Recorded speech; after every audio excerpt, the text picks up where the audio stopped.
and welcome. Today, we're going to talk about a really important but often confusing part of international trade, the costs. We're going to walk through all the different bank charges that can pop up when you use a documentary credit. The goal is to make sure you're never caught off guard by an unexpected fee. So picture this. You've just landed a great deal. You've agreed on the price for your goods, you've sorted out the shipping, and you feel like everything is taken care of. But what if there were hidden bank fees that could chip away at your profit or suddenly make your purchase more expensive? This is a very real problem in global trade, and that's exactly what we're going to clarify today. The main tool we're discussing is the documentary credit, which you'll often hear called a letter of credit, or just LC. At its heart, it's pretty simple. It's a promise from a bank to pay a seller, but that promise comes with a lot of very specific rules, and of course, fees. And it's these fees that can cause a lot of headaches for both buyers and sellers. By the time we're done here, you'll be able to spot all of these charges, know who's supposed to pay for them, and plan your budgets much more effectively. So here's what we'll be covering. We'll start with the idea of hidden costs in trade. Then we'll look at the basic costs that the importer pays. After that, we'll cover the service fees for the exporter. Then, a really important one, the penalty for mistakes. We'll also cover the final administrative charges, and then we'll wrap it all up with a summary and some key questions to think about. Okay, let's start at the very beginning. The whole documentary credit process kicks off with one person, the buyer, also known as the importer. It's their request that gets the ball rolling, so it makes sense that this is where the first group of costs comes from. In the official world of trade finance, we don't call the importer the importer, we call them the applicant. Why? Well, it's because they are the one applying to their bank to open the credit. It's a straightforward name, but it's a really important one to remember. Now, on the flip side, you have the beneficiary. That's just the formal name for the exporter or the seller. They are the ones who will, benefit from the payment. And here is the single most important rule to keep in mind for everything we talk about next. The party that asks for a service is the one who pays for that service. Simple as that. Since the applicant asks their bank to issue the credit, they're on the hook for these first basic charges. So, what are these basic costs? Let's go through them. First is the issuing charge. This isn't just a fee for some paperwork. It's what you pay for the bank's expertise, their legal work, and the risk they take on by creating this guarantee. Second, we have amendment charges. Trade deals can change, right? Dates get pushed back, order sizes get adjusted. Every time you need to change the original credit, the bank has to do more work, and this fee covers that. And finally, there are handling or payment fees. Think of these as the ongoing admin fees for the bank to manage the credit from start to finish.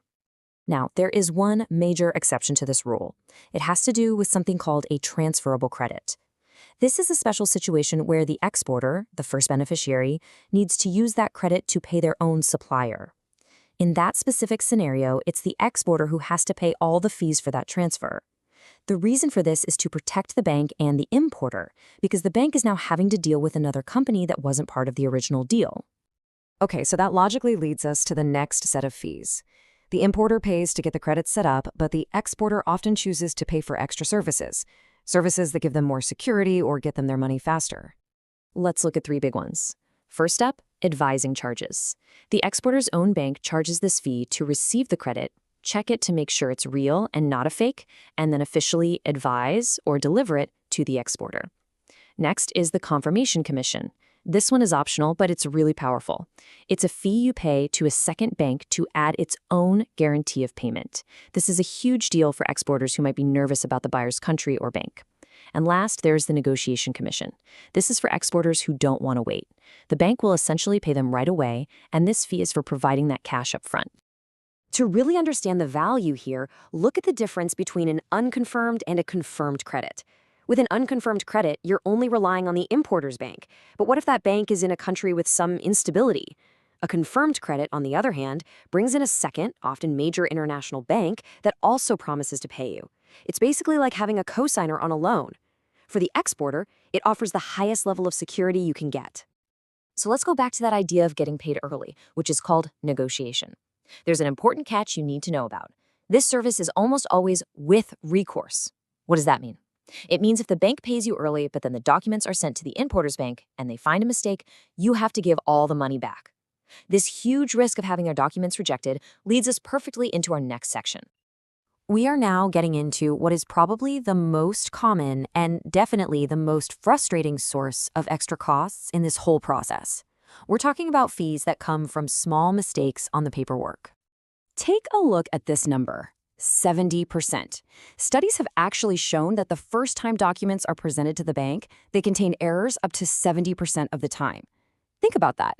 This is not a rare thing. It's a routine part of doing business, and it causes delays, it creates tension, and it costs money.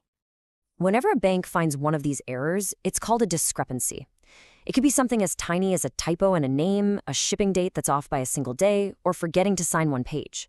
For every single error, the bank has to stop everything, report the problem, and ask for what to do next.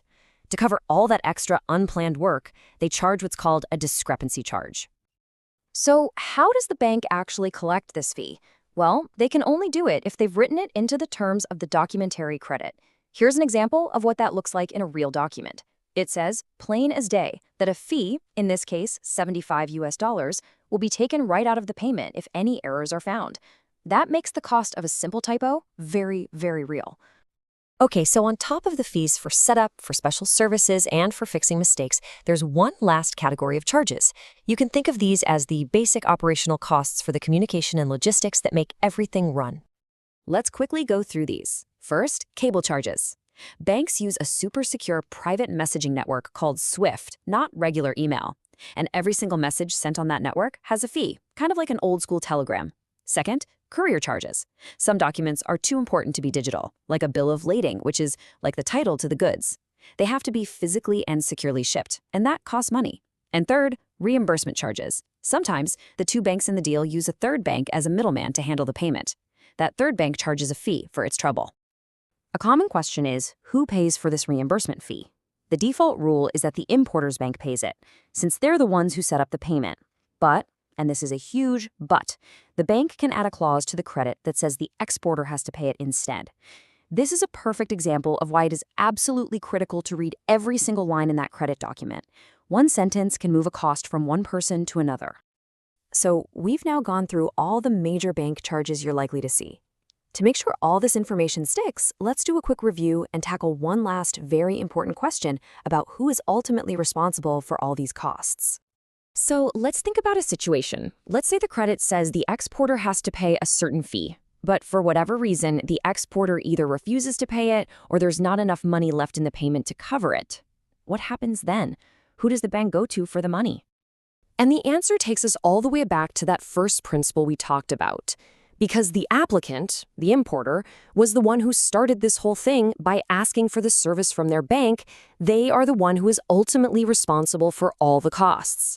If the beneficiary doesn't pay a fee that was assigned to them, the bank can and will go back to the applicant to collect it.